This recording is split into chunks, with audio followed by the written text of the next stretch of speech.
Banyak anak ingin bersekolah di Amerika dan juga banyak orang tua yang memiliki kemampuan finansial mengirimkan anak-anaknya untuk bersekolah di Amerika. Bahkan tidak jarang keluarga yang berpenghasilan pas-pasan memaksakan diri untuk melakukan hal yang sama. Fenomena ini dikarenakan adanya harapan sang anak dapat memperoleh ilmu dan gengsi sebagai seorang lulusan dari Amerika. Hal ini menjadi tren di banyak negara yang menjadikan Amerika sebagai tujuan favorit dibandingkan dengan negara-negara lain. Daya tarik Amerika terbentuk melalui kebersatuan, unsur-unsur budaya, dunia hiburan, teknologi, gaya hidup, musik, media, dan lain-lain telah menjadikan Amerika sebagai mercusuar, inspirasi, dan standar bagi negara-negara lain. Ditambah dengan bidang-bidang ilmu yang bahkan di negara-negara lain tidak dikenal tetapi diajarkan di Amerika. Terlepas bidang-bidang tersebut bermanfaat bagi masyarakat dan si pelajar itu sendiri, atau hanya sekedar untuk gelar gaya-gayaan. Hari ini Amerika sesungguhnya tidak lagi menomorsatukan pendidikan. Dari semua alasan yang ada, berikut 10 alasan utama untuk tidak mengirimkan anak-anak bersekolah di Amerika. Standar pendidikan di Amerika sudah diturunkan, bukan merosot tetapi sengaja diturunkan. Saat sekolah-sekolah menerapkan metode belajar Common Core, hal ini merembet ke universitas-universitas yang menurunkan standar ujiannya hanya sekedar untuk mencari muka dari satu kelompok demografik masyarakat minoritas yang tidak dapat bersaing di dalam prestasi belajar.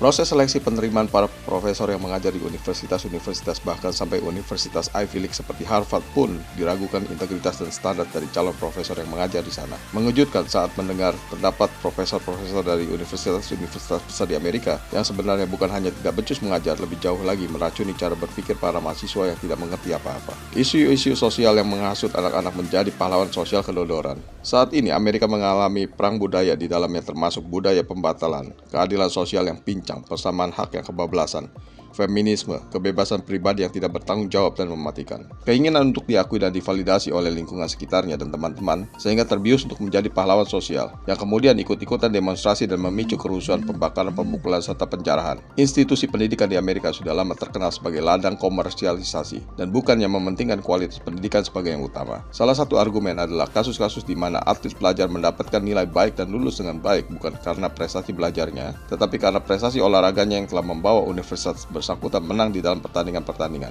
Para atlet pelajar ini lulus walaupun tidak dapat menulis dan membaca dengan baik. Seks dan obat-obatan terlarang. Pesta seks disertai minuman keras dan narkoba merupakan hal biasa di dalam kehidupan kampus di Amerika. Mahasiswi-mahasiswi bersedia digilir oleh para pelajar laki-laki yang dianggap keren, membiarkan badan ditato dan berlaku murahan mengikuti budaya pop culture yang terjadi di kampus-kampus. Bahkan satu akademi terbaik di Pasadena, California mengundang beberapa bintang porno untuk memberikan kuliah dan menawarkan kelas pornografi. Ladang indoktrinasi dan cuci otak. Para mahasiswa tidak lagi diajarkan untuk berpikir secara kritis, tetapi dicekoki oleh ajaran-ajaran yang merusak karakter yang baik. Perguruan tinggi di Amerika hari ini mencoba membentuk generasi yang berpikiran homogen atau sama. Karena bila berpikiran berbeda akan dianggap tidak sesuai dengan nilai-nilai masyarakat. Dan lebih jauh lagi, bukan cuma risiko dikucilkan, tetapi dipermalukan. Hal ini sangat bertentangan dengan nilai-nilai dasar yang diterapkan oleh para bapak pendiri negara Amerika. Biaya kuliah dan hidup yang sangat tinggi, mengirimkan anak sekolah ke luar negeri bukanlah merupakan pilihan yang murah. Dan Amerika memiliki tingkat kehidupan yang tinggi di dalam perumahan kebutuhan sehari-hari dan yang lain-lain. Bahkan bagi orang yang tinggal di Amerika sendiri pun berjuang untuk mencukupi biaya hidup dari hari ke hari. Kecurangan akademik. Tidak semua, tetapi banyak pelajar asing yang berasal dari keluarga berkecukupan melakukan kecurangan di dalam proses belajar. Sering terjadi kasus di mana para pelajar asing dari Asia membayar para tutor atau guru les atau beberapa orang yang mengkhususkan diri menjual jasa untuk menulis tugas-tugas kuliah. Sangat mengherankan seorang pelajar asing dari Asia yang bicara bahasa Inggris tidak lancar dan terbata-bata bisa menyelesaikan tugas-tugas menulis esai dan di akhir semester memperoleh nilai A.